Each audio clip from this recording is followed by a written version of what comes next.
ခုနကကျွန်တော်ဆက်တာ1000ခွဲနဲ့ဆက်တယ်ဗျာ ဟုတ်တယ်မညမချွတ်ပေးဆိုချွတ်ပေးလိုက်နော် 1000ခွဲနဲ့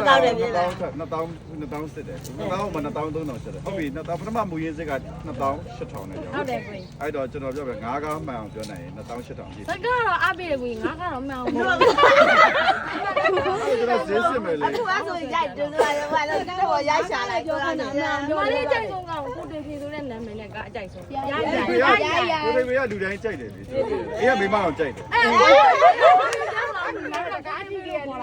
တော်တယ်မှာလည်းကိုတင်ဖြေလို့ ကိုဒီမေကားရဲ့နာမည်ပါလေ ရရ ဟုတ်ပြီကားမယ်ပဲ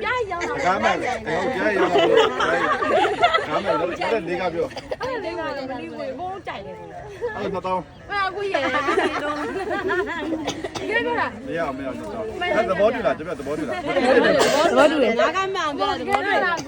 ကားမယ်2800ပေးမယ်တကယ်3ကားမယ်တော့ကျွန်တော်1000ခွဲပေးမလို့ပဲဒါပေမဲ့ကားပဲသူမယ် ရုပ်ရှင်မင်းသားကြီးတွေတော့မှညီမလေးတော့စိတ်ဝင်စား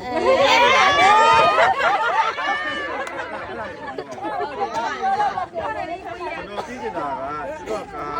ကြည့်တယ်ဆိုရင်ဟုတ်ကျွန်တော်ကားရတာ10ကားကျော်တယ်ဗျာဟုတ်တယ် ညီမလေးတို့ကကိုရဲ့ရွာမယ်ပြီးပြတဲ့ကိုရဲ့ဟမ်မကြည့်ဘူးတဲ့ကတကားမှရွာမယ်ပြီးပြတဲ့ကိုရဲ့မလိုက်တော့မလိုက်ဘူးအခုပြားရိုင်ဆိုကိုလိုင်းပေါ်ပြန်တင်နေနေပြီးတိုင်းနေက8နိုင်ကတော့45ဆိုကိုရဲ့ပြားရိုင်ကလာတယ်ပြီးမလာတဲ့ကိုရဲ့စောင့်ကြည့်ရတာပဲဖုန်းမပါတဲ့ကိုဒေါင်းလောက်ဆွဲကြည့်တယ်ဒါပေမဲ့ကိုဖုန်းမိကိုကုန်ဝင်ကြည့်ရတာပဲ ဘယ်လိုဖြစ်ရအောင်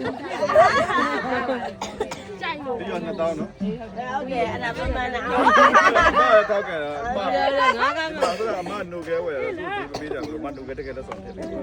ဒီပါကိုရဲ့မင်းသားဆိုတော့ပေးရမှာမဟုတ်ဘူး ဘာမှမဆိုင်ပါဘူး ဆိုင်တာမကိုကိုကိုအကျိုးကတော့မချစ်လို့ရတယ်ကိုရဲ့ခုလိုမြင်မှုလားညီမလေးကရွာကြိုင်ကြွားတယ်လေကိုတင်မင်းနဲ့တွေ့တယ်အဲ